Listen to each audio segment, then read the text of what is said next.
So hello friends, in today's video we will discuss about that how to become a software engineer. As we know very well in our now time that the users of computer and technology is increasing day by day very fastly.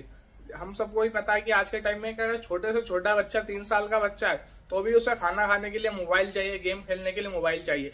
तो जो computer हो गए, tablet हो गए, mobile हो गए, SIM card हो गए, हम वीडियो कॉल पे बातें करते हैं, एंटरटेन करते हैं खुद को, तो ये जो सारी चीजें होती है हम सॉफ्टवेयर की वजह से कर पाते हैं। अगर मोबाइल, लैपटॉप, कंप्यूटर में सॉफ्टवेयर ना हो ना तो कोई सी भी चीज पॉसिबल ही नहीं। तो आज की इस वीडियो में हम बात कर रहे हैं कि सॉफ्टवेयर इंजीनियर कैसे बने।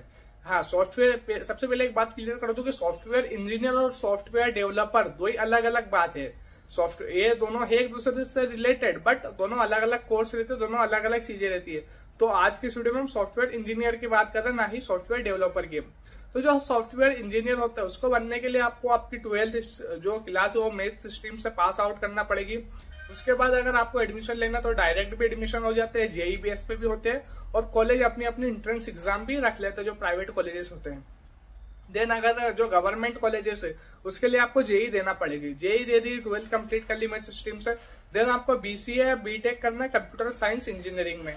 कंप्यूटर साइंस इंजीनियरिंग में ये किया, इनकी फीस बता देता हूँ मैं। मेनली पर ईयर की लगती है इनकी 1.5 लाख से 3.5 लाख तक, और कॉलेज के ऊपर वेरी करती है कि आप कौन से कॉलेज में एडमिशन ले रहे हो। आईआईटी इंदौर की बात करूँ तो इसमें 8 लाख रुपए बीटेक की टोटल 4 साल की।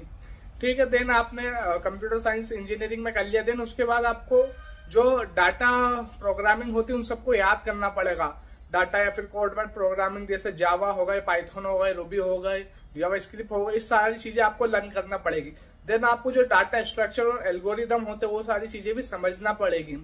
देन उसके बाद आपको खुद को इंटरव्यू, पहले तो आपको जो अपने खुद के बोल लो प्रोजेक्ट बनाना पड़ेगा, क्योंकि अगर आप इंटरव्यू में कुछ चीज शो कर रहे हो किसी बड़ी मल्टीनेशनल कंपनी में तो क्या चीज शो कर रहे हो, तो जब आप एल्गोरिदम, डाटा स्ट्रक्चर, ये सारी चीजें समझ जाओगे, फिर खुद का एक प्रोजेक्ट बना लोगे, देन खुद को इंटरव्यू के लिए प्रिपेयर करो। अगर आपका सिलेक्शन हो जाता है, आपका प्रोजेक्ट उन्हें पसंद आता है, तो आप बहुत ही अच्छी प्लेस पे जा सकते हो। अगर हम इसकी सैलरी की बात करें तो देखो अलग अलग इंजीनियर रहते हैं और अलग अलग प्लेस पे रहते हैं, ठीक है ना। तो इसकी सैलरी ये समझ लो 4 लाख पर ईयर से तो 10-12 लाख पर ईयर तक जाती है।